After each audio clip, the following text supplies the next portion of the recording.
Good morning friends. Inflation में हमने type पढ़ लिया था, उसके बाद है ऑन द बेसिस ऑफ कोज, किन कारणों से इन्फ्लेशन आता है। तो ये 5 रीजन है जिनको हम पढ़ेंगे, कारण है।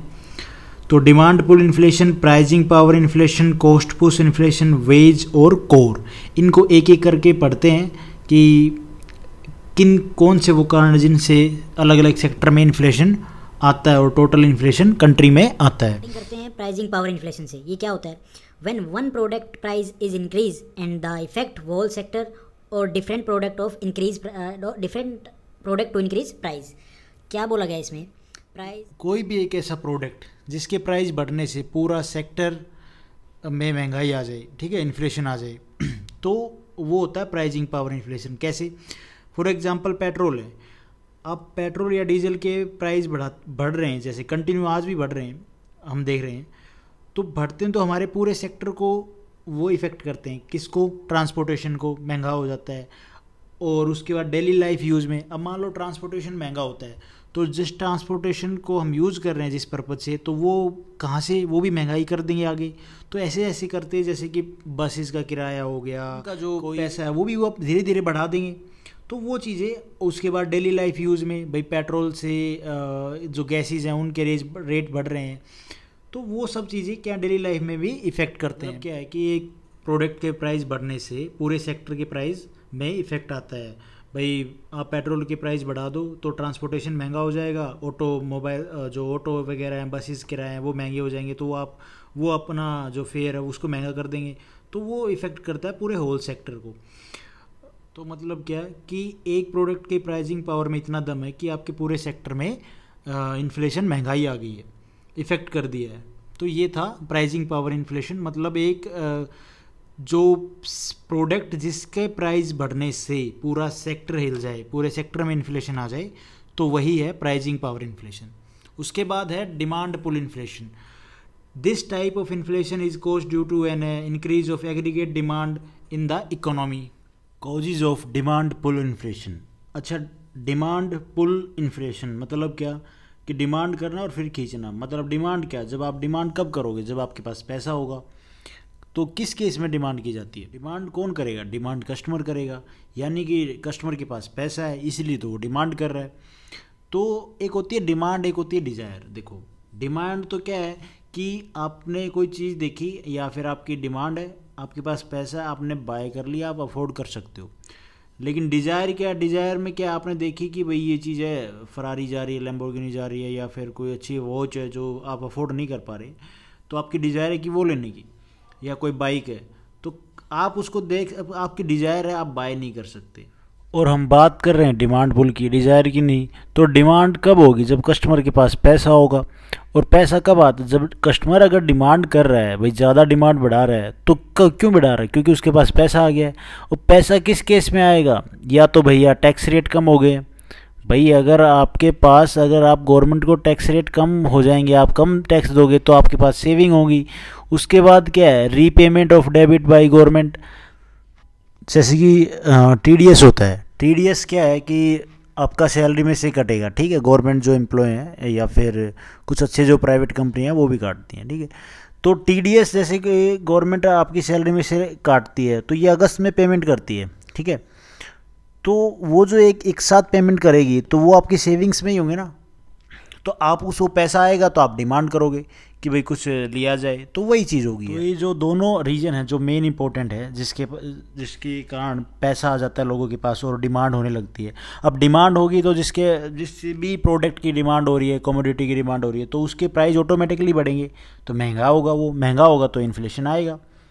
भाई अगर सबके पास अगर एक्स्ट्रा पैसा बचेगा तो फिर वो डिमांड तो करेगी ना, पब्लिक डिमांड करेगी, तो उस जो प्रोडक्ट है या कमोडिटी है उसका पैसा ऑटोमेटिकली बढ़ जाएगा, तो इन्फ्लेशन आएगा, वो महंगी हो जाएंगी चीज़ें। फिर ये कुछ थ्योरी पार्ट है, ये देख लेते हैं।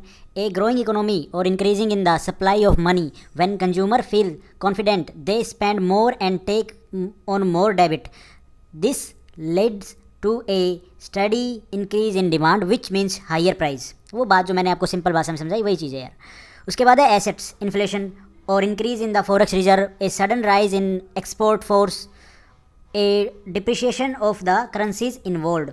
Government spending or deficit financing by the government. When the government spend more freely, price go up. जो ये थ्योरी की बात की ना मैंने, ये सारी जो मैंने आपको स्टार्टिंग में सिंपल भाषा में बताया वो एग्जांपल देखिए, वही चीज़ है। इफेक्ट क्या होते हैं डिमांड पुल इन्फ्लेशन आने से? तो शॉर्टेज बढ़ जाती है सप्लाई की, प्रोडक्ट में डिमांड ज़्यादा हुई तो ऑफकोर्स शॉर्टेज पड़ेगी प्रोडक्ट की या कमोडिटी की। Increase in the price of the good and inflation, ठीक है, उसके प्राइस बढ़ जाएंगे। The overall increase in the cost of living, जो स्टैंडर्ड ऑफ लिविंग है उनमें इफेक्ट पड़ेगा, तो महंगाई ऑटोमेटिकली हर चीज़ में आ जाएगी। फिर cost push inflation, cost push inflation की डेफिनेशन ही यही है, कॉस्ट को पुश करना, बढ़ा देना। कोई भी मैन्युफैक्चरर है जो अपने कमोडिटी अपने आइटम की प्राइस बढ़ा देता है तो वो पूरे सेक्टर को आगे पूरे जो भी उसको बाय करेगा उसके ऊपर इफेक्ट पड़ता है, तो उससे भी ये इन्फ्लेशन आता है। कैसे? पहले हम इसमें जो थ्योरी है वो देख लेते हैं, क्या रीजन दिए गए हैं इस पर। This type of inflation is caused due to various reason such as increase in the price of input मतलब कोई भी ऐसा प्रोडक्ट जो मैन्युफैक्चरर जो अपना प्रोडक्ट बना रहा है वही। Holding and speculation of commodities मतलब कि होल्डिंग, जैसे ओनियन की होल्डिंग कर लेते हैं, आलू की होल्डिंग कर लेते हैं, अपन न्यूज़ में पढ़ते हैं, वैसे ही उसकी वजह से इन्फ्लेशन आ जाता है कि भैया ऑफ सीजन पे हम बेचेंगे, तो उस चक्कर में महंगाई हो जाती हैं चीज़ें। उसके बाद है defective supply chain, increase in indirect tax, बिल्कुल ठीक है, और depreciation of currency, crude oil price in fluctuation, defective food supply chain, low growth and agriculture sector, food inflation. ये तो रीज़न दे दिए जो सेक्टर में कौन कौन से में कहाँ पे कितने महंगाई हो जाती है, तो उससे जो प्राइमरी सेक्टर में आते हैं उनके प्राइस बढ़ जाएंगे तो सेकेंडरी में जाएगा, जो भी जाएंगे तो आगे अगर सप्लाई होगी तो वो बढ़ेंगे automatically. Interest rate increase by RBI. Cost push inflation को हम एग्जांपल से समझते हैं। देखो एक बिस्किट की कंपनी है कोई भी या फैक्ट्री है, तो उसमें एक बिस्किट पैकेट मिलता है 100 ग्राम का 10 रुपये में, ठीक है। अब उसके प्राइस कंपनी ने बढ़ा दिए 10 रुपये और, तो टोटल अभी वो हो गया है बिस्किट 20 रुपये का। अब क्या रीज़न है जिसकी वजह से कंपनी ने उसके जो प्राइस हैं वो बढ़ाए? एक तो डिमांड बढ़ गई है, मान लो उस बिस्किट की, एक पर्टिकुलर बिस्किट की, मान लो पार्ले का बिस्किट है, उसकी डिमांड इतनी बढ़ गई है कि उसकी वजह से जो शॉर्टेज है सप्लाई की वो कम पड़ रही है, तो उसकी वजह से उन्होंने प्राइस बढ़ा दिए। सेकंड क्या होता है, कंपनी अपने मर्जी से उसके प्राइस बढ़ा दे कि भैया हमें प्रॉफिट ज़्यादा चाहिए अब, तो उन्होंने भाई हमारा प्रोडक्ट बिक रहा है तो उन्होंने अपना प्राइस बढ़ा दी कुछ क्या 10 रुपये।